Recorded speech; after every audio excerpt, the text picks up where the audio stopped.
नमस्कार दोस्तों, आपका स्वागत है हमारे यूट्यूब चैनल पर।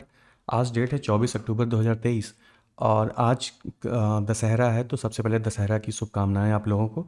और आज द हिंदू का न्यूज़पेपर नहीं आया हुआ है, तो हम लोग इंडियन एक्सप्रेस से एक पुराना हमारा जो टॉपिक है, स्टैटिक टॉपिक GS1 का, सोसाइटी एंड सोशल जस्टिस के अंतर्गत पॉवर्टी एंड एसोसिएटेड इश्यूज़। ठीक। तो देखिए, अभी रिसेंट में क्या हुआ कि international day for eradication of poverty 17 अक्टूबर को मनाया गया। ठीक। जिसकी थीम थी, ये थीम यहाँ पे देख लीजिए, कि decent work and social protection, putting the dignity in practice for all. ठीक। तो अब इसके रेफरेंस में हम अपना पॉवर्टी का स्टैटिक टॉपिक भी कवर करेंगे। साथ ही साथ इंडियन एक्सप्रेस में एक यूपीएससी स्पेशल सेक्शन चलता है, उसी के अंतर्गत ये आर्टिकल लिखा गया है, जहां पर यूपीएससी से रिलेटेड करंट और स्टैटिक्स के टॉपिक को डीपली कवर किया जाता है। तो अब देखिए, पॉवर्टी में क्या चीज़ें इंक्लूड की गई हैं इस थीम में। एक तो डिसेंट वर्क। आपको पता है कि इस समय इंडिया में या फिर पूरे वर्ल्ड में जो पॉवर्टी का मुख्य कारण है वो या तो अंडर एम्प्लॉयमेंट, अनएम्प्लॉयमेंट, ठीक है, या जो है सफिशिएंट इनकम नहीं हो पाती है, जिससे एसेट नहीं क्रिएट कर पाते हैं पुअर पीपल, और फिर वो विशेष साइकिल में फंसते जाते हैं। और वैसे ही उनकी सोशल प्रोटेक्शन की भी आवश्यकता है, यानी कि उनको सोशल रूप में सोसाइटी में इक्वल रूप से अपॉर्चुनिटी मिल सके काम करने की, और साथ ही साथ एक्सेसिबल हो रिसोर्सेज उनके लिए। ठीक है, एक कंसंट्रेशन ऑफ रिसोर्सेज ना हो, इस तरीके की चीज़ें सोशल प्रोटेक्शन में आती हैं।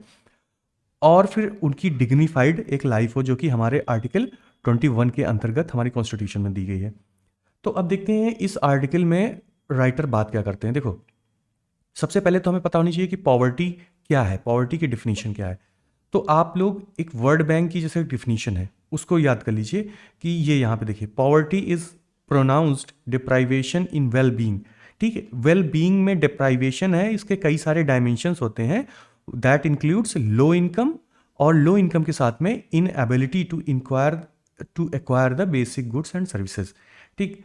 अगर कोई बंदा पुअर है तो उसकी इनकम लो होगी, उसी के साथ ही साथ में उसकी इनएबिलिटी होगी कि वो बेसिक गुड्स और सर्विसेज को एक्वायर नहीं कर पाएगा। ठीक। ये बात हो गई। अब देखिए राइटर क्या बात करते हैं। अब राइटर बात करते हैं कि जो पॉवर्टी है वो उसको हम लोग कैसे निकालते हैं। सबसे पहले ये समझना चाहिए कि किस चीज़ की पॉवर्टी है, यानी पॉवर्टी ऑफ वॉट, और उसके बाद पॉवर्टी बिटवीन हुम। देखिए, पॉवर्टी कोई आइसोलेशन में तो टर्म है नहीं। सपोज दैट अगर इस दुनिया में कोई ना हो और सिर्फ एक फैमिली हो, तो क्या वो फैमिली पुअर होगी कि रिच होगी, कैसे डिसाइड होगा? तो ये तो तभी डिसाइड होगा ना जब कोई अगली किसी फैमिली के साथ में कंपेयर किया जाएगा, या किसी अगले बंदे के साथ में कंपेयर किया जाएगा। और पॉवर्टी ऑफ वॉट, मतलब कि क्या चीज़ नहीं है। सपोज दैट पहले टाइम में क्या होता था कि लोगों के पास में लोग हंटिंग करते थे। ठीक, हंटर और गैदरर्स थे एंशियंट टाइम में। तो उनके वो जो है अपना खाना किसी तरीके से एक दिन का एक मील, दो मील वो जुगाड़ कर पाते थे। ठीक। तो अगर इस चीज़ को हम करंट सिनेरियो में रखेंगे तो वो फिर जायज़, मतलब कि वो जस्टिफाइड नहीं होगा, क्योंकि आज के टाइम पर चीज़ें बदल गई हैं और बेसिक एम्यूनिटीज़ भी बदल गई हैं। फॉर एग्जांपल, फूड तो उसका हाई है, लेकिन क्या उसके पास में शेल्टर है? शेल्टर के साथ में साथ उसका क्या क्लीन वाटर है उसके पास में? उसके पास में क्लीन कुकिंग एनर्जी है जिससे वो खाना बना रहा है? ठीक। और एजुकेशन होनी चाहिए, हेल्थ केयर सर्विसेज होनी चाहिए, बहुत सारी। तो क्या है कि कुछ टेंजिबल चीज़ें होती हैं, कुछ इनटेंजिबल चीज़ें होती हैं। तो टेंजिबल चीज़ें जिनको हम माप सकें, फॉर एग्जांपल कुकिंग ऑयल जिससे मैंने बात की, फूड की बात की, ड्रिंकिंग वाटर की बात की, शेल्टर की बात की। और इनटेंजिबल में आ जाएगा कि जो चीज़ें हम नहीं माप सकते, for example education and health etcetera. ठीक। अब पॉवर्टी बिटवीन हुम। अब देखिए, उसके लिए हम लोग क्या करते हैं कि कुछ ग्रुप्स में देखते हैं, कंपेरिजन करते हैं, तो हमें पता चलता है कि रिलेटिव पॉवर्टी कितनी है। ठीक। अच्छा, कई सारी कमिटीज़ भी सिंस इंडिपेंडेंस जो है बनाई गई कि पॉवर्टी को मेज़र किया जा सके। जैसे सबसे पहले तो आपको पता होना चाहिए कि दादा भाई नौरोजी ने जो है मापी थी इंडिया की पॉवर्टी, कि कैसे डिसाइड करेंगे कि पॉवर्टी इंडिया में कितनी है, या फिर कोई बंदा पॉवर्टी लाइन से ऊपर है कि नीचे है। करंट टाइम पे देखिए क्या सिनेरियो चलता है कि जो कंजप्शन किसी बंदे का कितना है, उसके हिसाब से पॉवर्टी डिसाइड की जाती है और पॉवर्टी लाइन डिसाइड की जाती है। ठीक। और एक चीज़ और आप दिमाग में रखिएगा कि जो ये पॉवर्टी है, ये कुछ पर्टिकुलर सेक्शंस हैं जिनको, जो ज़्यादा कंपैरेटिवली डिप्राइव्ड हैं। फॉर एग्जांपल जो वीमेंस हैं, माइनॉरिटीज़ हैं और जो मार्जिनल सेक्शन है जैसे एससी और एसटी, ठीक, ये लोग क्या हैं, ये लोग ज़्यादा in comparison to other groups ज़्यादा इफेक्ट होता है पॉवर्टी का। क्यों? क्योंकि इसके भी कई सारे इश्यूज हैं। अब ये हम समझेंगे आगे कि कैसे बहुत सारे इश्यूज हैं। तो अगर आपको व्हाट और बिटवीन होम आइडिया लग गया तो आप इससे पॉलिसी बना सकते हैं। अब देखिए, पॉवर्टी का हिस्टोरिकल रीज़न क्या रहे हैं या फिर पॉवर्टी के मुख्य रीज़न क्या है। सबसे पहली बात तो इंडिया में जो पॉवर्टी है वो उसका स्ट्रक्चरल फैक्टर है। ठीक, स्ट्रक्चरल फैक्टर क्या है? स्ट्रक्चरल फैक्टर मतलब कि आपकी पॉलिसीज़ हमेशा से क्या रही हैं, क्या सिचुएशंस आपकी कंट्री में रही हैं। जैसे हमारी कंट्री में कॉलोनियल रूल था, तो कॉलोनियल रूल में ऐसी पॉलिसीज़ थी जैसे परमानेंट लैंड सेटलमेंट सिस्टम था। ठीक, तो परमानेंट लैंड सेटलमेंट जो सिस्टम था उसकी वजह से कुछ लोगों के पास में लैंड चली गई, और फिर जब अंग्रेज छोड़ के गए तो उसके बाद में जब हमारे यहाँ लैंड रिफॉर्म्स हुए भी तो वो भी बहुत इफेक्टिव नहीं हुए। तो इसके कारण जो है लैंड का डिस्ट्रीब्यूशन सही बात नहीं है। तो ये तो क्या हुआ, ये स्ट्रक्चरल प्रॉब्लम है ना, और इसको तो सही करना बड़ा ही मुश्किल काम है और इसके लिए बहुत ही स्ट्रांग पॉलिटिकल विल पावर चाहिए। ठीक, उसके बाद में और क्या फैक्टर्स हो सकते हैं, जैसे कास्टिज्म। ठीक है, कास्टिज्म की वजह से जो है लोगों को एक्सेसिबिलिटी नहीं मिल पाती, लोग एजुकेटेड नहीं हो पाते हैं। तो ये भी एक स्ट्रक्चरल जो है प्रॉब्लम है, क्योंकि जैसे एजुकेशन है भी, अवेलेबिलिटी भी है एजुकेशन की, तो फिर ये उस एजुकेशन को अफोर्ड नहीं कर सकते, या फिर जो प्राइमरी एजुकेशन मिल भी रही है गवर्नमेंट स्कूलों में वो अप टू द मार्क नहीं है। तो ये कई सारे स्ट्रक्चरल इश्यूज़ हैं। ऑलरेडी हमने जो रिसोर्सेज की बात करी ली। उसके बाद में इकोनॉमिक फैक्टर्स क्या क्या हैं? इकोनॉमिक फैक्टर्स, एक इकोनॉमिक फैक्टर्स हो गए और फिर सोशल फैक्टर्स। ठीक, तीन फैक्टर्स के बारे में राइटर यहाँ बात करते हैं जो कि पॉवर्टी को इम्पैक्ट करते हैं। सोशल फैक्टर में है कि जो इनकम के अवेलेबिलिटी है, क्या वहाँ पर इंडस्ट्रीज़ डेवलप्ड हो रही हैं, ठीक, या एमएसएमईज डेवलप हो रही हैं। तो अगर एक अर्बन एरिया है तो अर्बन एरिया में क्या होगा, अर्बन एरिया में ज़्यादा अपॉर्चुनिटीज़ होंगी, लेकिन रूरल एरिया में तो इनकम की ज़्यादा अपॉर्चुनिटीज़ होंगी नहीं लाइवलीहुड की। तो ये भी एक फैक्टर है। दूसरी चीज़, आपको पता है इंडिया में मैन्युफैक्चरिंग सेक्टर बड़ा वीक है हमारे यहाँ। तो जब मैन्युफैक्चरिंग सेक्टर वीक है जो कि लेबर इंटेंसिव सेक्टर है, तो इनकम अपॉर्चुनिटी कहाँ से आ जाएंगी? तो यही इकोनॉमिक फैक्टर है मेन। उसके बाद में भाई आपके यहाँ जो है एग्रीकल्चर पे ज़्यादा हम लोग डिपेंडेंट हैं, तो ओवर डिपेंडेंस ऑन एग्रीकल्चर, और एग्रीकल्चर आपको पता है कितनी प्रोडक्टिविटी नहीं देता है। फिर लैक ऑफ क्रेडिट और मार्केट एक्सेस नहीं है। ठीक, क्रेडिट मतलब बैंक से लोगों को जल्दी से लोन नहीं मिलता है। तो ये सारे फैक्टर्स हैं। सोशल फैक्टर्स में क्या है? सोशल फैक्टर्स आपको पता है कि एजुकेशन और हेल्थ केयर नहीं है अवेलेबल। अब देखिए, हेल्थ केयर का और पॉवर्टी से क्या संबंध है? भाई अगर कोई बंदा बीमार पड़ जा रहा है, ठीक, उसको उसको डॉक्टर के पास जाना पड़ेगा कि नहीं जाना पड़ेगा? उसको उसका पैसा लगेगा। ठीक, उसके बाद में उसका पैसा तो यहाँ गया डॉक्टर के पास में, दूसरी चीज़ वो उस दिन काम भी नहीं कर पाया, तो उसका काम का तो लॉस हुआ ही हुआ, साथ ही साथ इसने डॉक्टर को भी पैसे दिए तो उसका डबल लॉस। तो अब ये बंदा जो पुअर है, ये बंदा अब अपने खाने के लिए पैसे जुटाएगा कि दवाई के लिए देगा? तो अगर वो फिर क्या करेगा, एक दिन का मील मिस करेगा, एक दिन का मील मिस करेगा, फिर पता चला कि उसकी बीमारी फिर नहीं ठीक हो रही। और जब आप किसी व्यक्ति को बीमारी होती तो उसको कुछ स्पेशल डाइट्स भी तो चाहिए होती हैं खाने के लिए, जिससे वो जल्दी से ठीक हो जाए। तो इस तरीके की कई सारी फैक्टर्स हैं जिनकी वजह से लगातार ये विशियस साइकिल ऑफ पॉवर्टी चलता रहता है।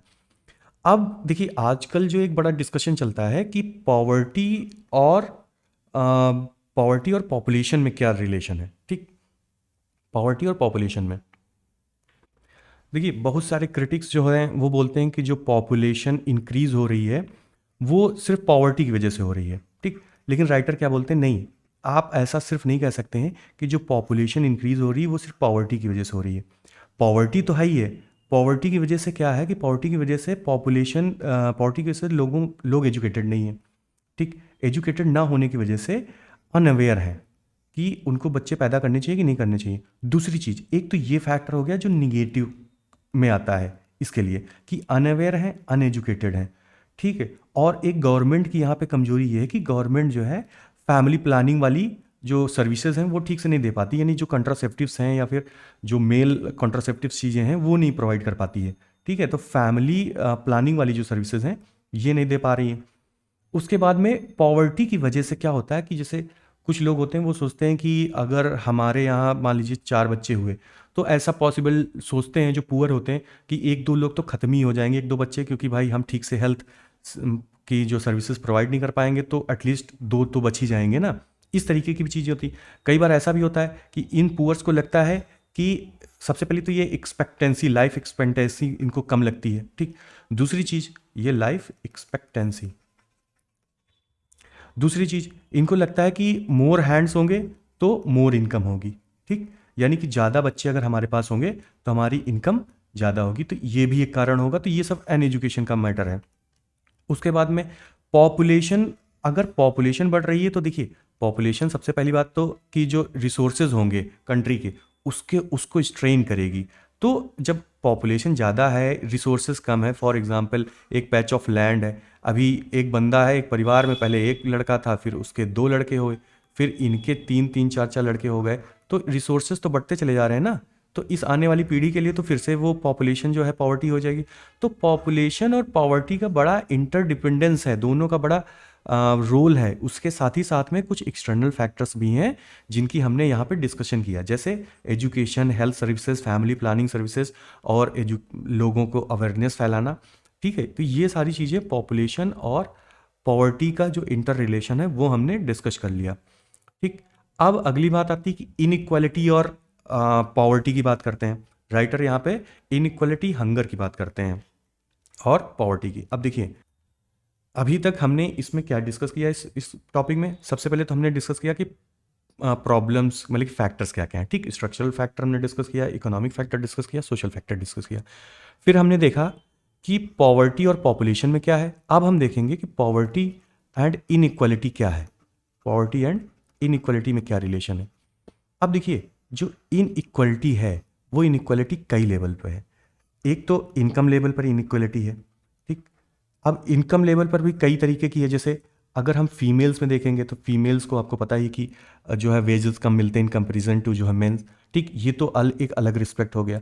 दूसरी चीज़ जो आपके अनऑर्गेनाइज्ड सेक्टर्स होते हैं, अनऑर्गेनाइज्ड सेक्टर्स में क्या होता है, वहाँ पर अनरेगुलेटेड वर्किंग आवर्स होते हैं, ठीक। बहुत ही सेफ्टी कंडीशंस जो होती हैं वो बहुत अच्छी नहीं होती हैं, जैसे आपके जो मैनुअल स्कैवेंजर्स होते हैं उनके पास में कोई टेक्नोलॉजी, कोई सेफ्टी मेजर्स नहीं होते हैं, ठीक है, लैक ऑफ टेक्नोलॉजी होती है। तो इन सारी चीज़ों के बाद में भी जब वो स्ट्रगल करता है फिर भी उसकी इनकम बहुत कम होती है क्योंकि स्किल्ड काम होता नहीं है, ठीक। तो इस वजह से ये इनइक्वालिटी जो है बढ़ती जाती है एक लेबर वर्ग में। उसके बाद में इनइक्वालिटी एजुकेशन में होगी, क्योंकि जो एक प्राइवेट स्कूल में बंदा पढ़ रहा होगा और एक जो गवर्नमेंट में पढ़ रहा होगा स्कूल में, हालांकि दोनों में ऐसा नहीं प्रयास एजुकेशन का पूरा किया जा रहा है, लेकिन अब जो गवर्नमेंट स्कूल में बच्चा पढ़ रहा होगा जो पुअर फैमिली से बिलोंग करता है, कई बार उसकी न्यूट्रिशन लेवल भी तो डाउन होगी। उसका न्यूट्रिशन अगर डाउन होगा तो उसकी जो कॉग्निटिव डेवलपमेंट है वो ऐसे बच्चे से जिसको फुल न्यूट्रिशन मिल रहा है उससे हमेशा कम होगा, ऑब्वियस ही बात है, ठीक। उसी तरीके से इनइक्वालिटी इन हेल्थ। तो अब जब हेल्थ पे आप सपोज दैट कि हेल्थ पे ज़्यादा खर्चा हो रहा है, जो हमने वही बातें की, तो वही बातें बार बार रिपीट होती हैं, तो फिलहाल ये इनइक्वालिटी का जो है कॉज होती चली जा रही है, हेल्थ हो, एजुकेशन हो, इनकम हो, ठीक। अब हेल्थ वाली आपको पता चल गया ना कि कैसे होगा। हेल्थ मतलब कि अगर बंदा हेल्दी नहीं है तो फिर उसका तो पैसा हेल्थ में जाएगा ना स्पेंड करने में, और फिर फ्यूचर में उसकी इनकम भी डाउन हो रही है, उसका ओवरऑल डेवलपमेंट भी गड़बड़ हो रहा है। और इनइक्वालिटी जो ये पॉवर्टी है, ये इनइक्वालिटी भी एक पर्टिकुलर ग्रुप में भी इक्वल नहीं है, जिसकी हमने ऊपर बात की, ठीक। कहने का मतलब अगर जो SC ST माइनर वर्ग है वो उसके पास में जो पॉवर्टी होगी वो अलग होगी, और जो एक ठीक ठाक ग्रुप है उसकी जो पॉवर्टी होगी वो अलग लेवल की होगी, तो ये ज़्यादा डिप्राइव्ड रहेंगे, ठीक। उसके बाद में अगला जो ये बात करते हैं कि पॉवर्टी एंड हंगर। तो देखिए पॉवर्टी एंड हंगर का क्या मतलब है कि पॉवर्टी या हंगर में राइटर जो है 4-5 पॉइंट्स बताते हैं। देखो सबसे पहली बात वो करते हैं कि इनकम एंड रिसोर्स स्कार्सिटी, ठीक। फिर वही इनकम की बात आ गई, रिसोर्सेज की बात आ गई, लेकिन बात पॉइंट वही है। अब देखिए क्या है कि कभी कभी आ जाता है कि पॉवर्टी पे मान लीजिए आपको इससे लिखना पड़ गया, ठीक है, तो हमारे पास में ये इतने सारे डायमेंशंस होने चाहिए कि बात हमको वही करनी है, लेकिन जो है बात कई तरीके से करनी है ना, तो इस वजह से तो इनकम एंड रिसोर्स स्कैरसिटी हो गई, तो मतलब कि उसके पास में इनकम के सोर्सेस नहीं है, ठीक। अगर फूड फूड की अवेलेबिलिटी उसके पास नहीं है, वो अपने फूड को अफोर्ड नहीं कर पा रहा है, तो ऑब्वियस सी बात है वो हंगर में ही रहेगा, ठीक।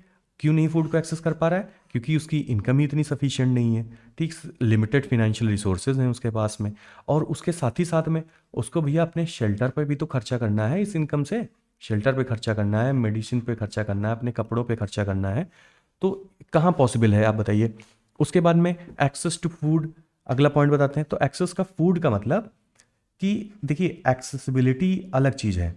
एक्सेसिबिलिटी का मतलब हुआ कि जो एक पुअर सेक्शन होता है, पुअर सेक्शन एक ऐसे आइसोलेटेड एरिया में रह रहा है जहाँ पर ना तो इंफ्रास्ट्रक्चर है और ना ही ग्रोसरी स्टोर्स हैं, ना ही पब्लिक डिस्ट्रीब्यूशन जो सिस्टम होता है, पीडीएस सिस्टम होता है, उसके लिए एडिक्वेट इंफ्रास्ट्रक्चर है। तो क्या होगा? तो उस केस में ये जो पुअर है इसको कॉन्टिन्यूस सप्लाई ऑफ फूड नहीं मिल पाएगी। और दूसरी चीज़, कहीं अगर दूर शॉप होगी तो इसको यहाँ से जाने के लिए ट्रैवलिंग कॉस्ट भी लगेगी, तो इस ट्रैवलिंग कॉस्ट में उसको अलग से पैसा देना पड़ेगा। तो उसके ऊपर तो पॉवर्टी का एक बर्डन और बढ़ रहा है ना, उसकी तो जो लिमिटेड इनकम है उससे काइंड ऑफ एक खर्चा और बढ़ता जा रहा है।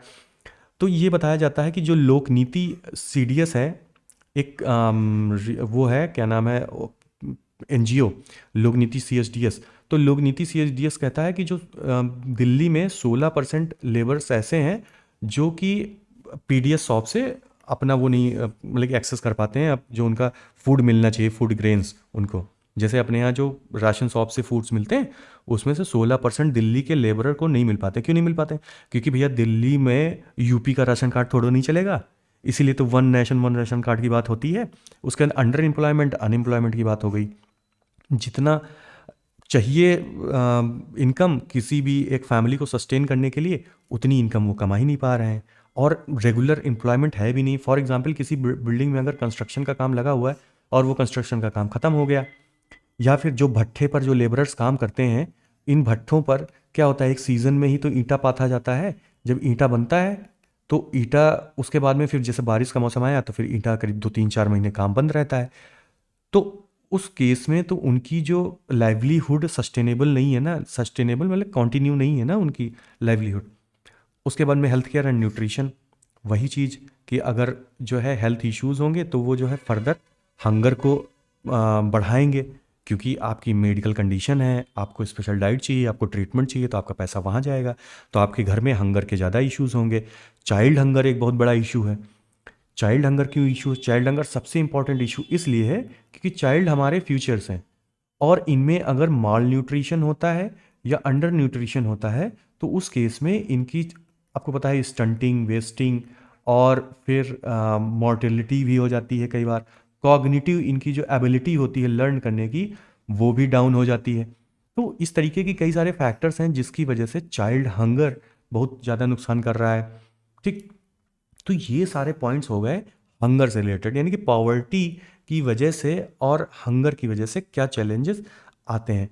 तो अब राइटर बोलते हैं कि to address the link between poverty and hunger, it's essential to implement strategies that not only alleviate the poverty but also focus on improving food security.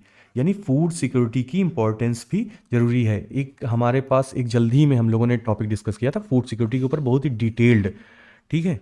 तो फूड सिक्योरिटी बहुत इंपॉर्टेंट, फूड सिक्योरिटी में सिर्फ food ही नहीं होता है, food security में nutrition भी include होता है, सबसे इंपॉर्टेंट चीज़। इसीलिए हम लोग फोर्टिफाइड राइस की बात करते हैं, है ना। इसीलिए जो पीडीएस सिस्टम है उसके अंतर्गत दलिया, घी और जो मैटरनल हेल्थ है उसका बड़ा ध्यान रखा जाता है। देखिए, जो ग्लोबल हंगर इंडेक्स आया अभी जल्दी में, आपने देखा होगा, ग्लोबल हंगर इंडेक्स आया, उसमें इंडिया की रैंक 111 थी। उसमें क्या मापा गया? उसमें मापा गया कि जो न्यूट्रिशन लेवल है, चाइल्ड की स्टंटिंग, चाइल्ड की वेस्टिंग और मॉर्टेलिटी, ठीक, इतनी चीज़ें नापी गई थी। तो ये सब हंगर, भाई अगर आपकी फूड सिक्योरिटी नहीं है तो आप ये सब चीज़ें नहीं मेंटेन कर पाएंगे, फिर आपका हंगर इंडेक्स में मामला डाउन ही रहेगा, ठीक। फिर आगे देखते हैं, राइटर बोलते हैं कि देखो ये पॉवर्टी और भाई इनइक्वालिटी कैसे मापेंगे। तो इसके राइटर 3-4 बताते हैं एग्जाम्पल, जो कि हम अपने एग्जाम में बड़े अच्छे से कोट करेंगे। सबसे पहला है इनकम एंड कंजम्पशन, ठीक है, income and consumption, consumption method.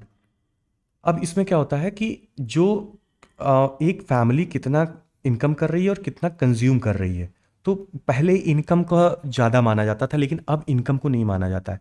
अब माना जाता है कितना कंज्यूम करते ही है, उसका कितना कंजम्पशन है किसी एक फैमिली का, क्योंकि इनकम में क्या होता है डिफरेंस हो सकता है, लेकिन कंजम्पशन सबका लगभग में एक ही जैसा होता है। बेसिक नीड्स आपकी पूरी हो रही कि नहीं। अगर आप 3 मील एक दिन में नहीं खा रहे हैं तो फिर इसका मतलब कि ज़्यादा क्रिटिकल कंडीशन है, ठीक है। या फिर अगर आपके आसपास के एरिया में बिल्कुल एजुकेशन की कोई फैसिलिटीज़ नहीं है तो ज़्यादा क्रिटिकल कंडीशन है, ठीक है। और बहुत सारी चीज़ें इसमें कंजप्शन में मापी जाती है, जैसे क्या फ्रूट्स अवेलेबल हैं खाने के लिए, मिल्क अवेलेबल है पीने के लिए, इस तरीके की चीज़ें। तो देखिए इंडिया ने 2011-12 में ऑफिशियल डिक्लेयर किया था कि 32 रुपये पर डे अर्बन में, यानी कि टाउन सिटीज़ में, और 26 रुपये पर डे रूरल एरियाज़ में। अगर इससे नीचे कोई जो है कंज्यूम कर रहा है, इससे कम पैसे का कोई कंजम्पशन कर रहा है, तो वो बिलो पॉवर्टी लाइन है। अब देखिए ये कितना कम है, आप खुद समझिए। 32 रुपये 26 रुपये में कुछ होगा 2011-12 का हालांकि आंकड़ा है, अब इसको रिवाइज करना चाहिए। और जो इस समय करंट टाइम पे यूनाइटेड नेशंस का जो स्टैंडर्ड है उसने दिया हुआ कि $2.15 अगर ए पर डे कोई बंदा खर्चा करता है, तो इससे कम अगर कोई खर्चा करता है तो वो पुअर है। तो अब देखिए यूनाइटेड नेशन ने कितना ऊपर कर करके रखा हो, कितना है 7 दूनी 14, करीब करीब मान के चलिए 150 रुपये का मैटर है। यूनाइटेड नेशन कहता है अगर कोई 150 रुपये से कम का खर्चा कर रहा है पर डे तो वो पुअर है, और इंडिया क्या कहता है 32 रुपये 26 रुपये। तो देखिए कितना डिफरेंस है। उसके बाद में एक HDI होता है, ह्यूमन डेवलपमेंट इंडेक्स, जिसको यूनाइटेड नेशन जारी करती है। तो देखिए आपको पता है ह्यूमन डेवलपमेंट इंडेक्स में क्या क्या इंक्लूड किया गया। देखिए सिर्फ ये माना गया कि देखो अगर कोई बंदा कुछ खा रहा है, कुछ पी रहा है, या कुछ उसकी इनकम है, तो उससे हम पॉवर्टी को नहीं माप सकते हैं। उसके लिए बहुत सारी ऐसी भी चीज़ें हैं, जैसे लाइफ एक्सपेक्टेंसी, ठीक, लाइफ एक्सपेक्टेंसी होनी चाहिए, एजुकेशन होनी चाहिए, और इनकम पर कैपिटा इनकम, ठीक, पर कैपिटा इनकम। तो ये 3 चीज़ें काउंट की जाएंगी, तब ह्यूमन डेवलपमेंट इंडेक्स के हिसाब से हम लोग पॉवर्टी नापते हैं। उसके बाद में एक United Nation Development Programme and Oxford Poverty and Human Development Initiative, यहाँ देखिएगा, United Nation Development Programme, Oxford Poverty and Human Development Initiative के अंतर्गत मल्टी डायमेंशनल पॉवर्टी इंडेक्स निकाला जाता है। अब ये मल्टी डायमेंशनल जो पॉवर्टी इंडेक्स होता है, इसमें 3-4 चीज़ें होती हैं। एक तो होती है कि आपकी एजुकेशन क्या है, ठीक है, एजुकेशन को हम मापते हैं। सबसे पहले तो इनकम ले लीजिए, फिर इनकम को ले लिया, एजुकेशन को ले लिया, हेल्थ को देखते हैं, ठीक है, हेल्थ के साथ में स्टैंडर्ड ऑफ लाइफ देखते हैं, ठीक। क्योंकि यूनाइटेड नेशन डेवलपमेंट प्रोग्राम को लगा था कि हम सिर्फ इनकम बेस्ड पर अगर नापेंगे पॉवर्टी को तो वो सही नहीं रहेगा, क्योंकि वो फिर सारे एस्पेक्ट्स को कवर नहीं करेगी। तो मल्टी डायमेंशनल पॉवर्टी का मतलब ही हुआ कि हम मल्टी डायमेंशंस को कवर करें पॉवर्टी नापने के लिए। ये यहाँ देखिए, including income, health, education and life standard. इसी बेसिस पे जिसको यूनाइटेड नेशन डेवलपमेंट प्रोग्राम और Oxford Poverty and Human Development initiative जारी करती है, इसी के बेसिस पर हमारे यहाँ national multi dimensional poverty index निकाला गया। ये किसके द्वारा निकाला गया? ये निकाला गया नीति आयोग के द्वारा, ठीक। अब नीति आयोग ने क्या किया? नीति आयोग ने बहुत ही एक्सटेंसिव काम किया। उन्होंने 3 पैरामीटर्स लिए इसके लिए। एक तो सबसे पहले उन्होंने लिया हेल्थ, ठीक, हेल्थ के बाद उन्होंने लिया एजुकेशन, मतलब कि मल्टी डायमेंशनल पॉवर्टी इंडेक्स को मापने के लिए, और एजुकेशन के बाद में उन्होंने लिया स्टैंडर्ड ऑफ लाइफ, ठीक। अब हेल्थ में उन्होंने क्या इंक्लूड कर दिया? हेल्थ में उन्होंने इंक्लूड कर दिया, अगर ये तो 3 फैक्टर्स हो गए जो हमें मल्टी डायमेंशनल पॉवर्टी इंडेक्स नापनी है। हेल्थ में उन्होंने इंक्लूड किया कि हमें न्यूट्रिशन देखना पड़ेगा। न्यूट्रिशन के साथ में जो चाइल्ड हैं और जो एडोलेसेंट हैं, ठीक, एडोलेसेंट एडोलेसेंट हैं, उनकी मॉर्टेलिटी देखनी पड़ेगी, ठीक है। और उसी के साथ साथ में जो मैटरनल हैं, यानी जो माताएं हैं, उनकी मैटरनल हेल्थ देखनी पड़ेगी, ठीक। इतनी चीज़ें हम मेजर करेंगे हेल्थ में। एजुकेशन में हम क्या मेजर करेंगे कि ईयर ऑफ स्कूलिंग, कितने साल उसकी स्कूलिंग हुई बच्चे की, और साथ ही साथ उनके जो है अटेंडेंस क्या है बच्चे की, ठीक, अटेंडेंस को मापेंगे। अब स्टैंडर्ड ऑफ लाइफ में क्या क्या होगा? स्टैंडर्ड ऑफ लाइफ में होगा कि सबसे पहली बात तो शेल्टर होनी चाहिए, यानी कि हाउसिंग होना चाहिए। हाउसिंग हो गया, फिर आपके पास क्लीन ड्रिंकिंग वाटर होना चाहिए, ठीक, क्लीन वाटर होना चाहिए। उसके बाद में क्लीन कुकिंग फ्यूल होना चाहिए, क्लीन कुकिंग फ्यूल होना चाहिए। और क्या होना चाहिए आप बताइए? सैनिटेशन की फैसिलिटी, ठीक, एंड आजकल के घरों में इलेक्ट्रिसिटी जो कॉमन चीज़ है, ठीक। उसके बाद में एसेट्स एंड बैंक अकाउंट, ठीक, ये चीज़ें। तो ये टोटल 12 जो है इंडिकेटर्स हैं, 3 मेन इंडिकेटर्स के 12 सब इंडिकेटर्स हैं, जिनकी बेसिस पर NITI Aayog multi dimensional poverty index को नापती है। तो हम ये सारी चीज़ें, अगर हमको ये मल्टी डायमेंशनल पॉवर्टी इंडेक्स जो नीति आयोग का है, अगर इसी के सारे फैक्टर्स पता हैं हमको, तब भी हम अपने आंसर को बड़ी ईजिली लिख सकते हैं, ठीक है।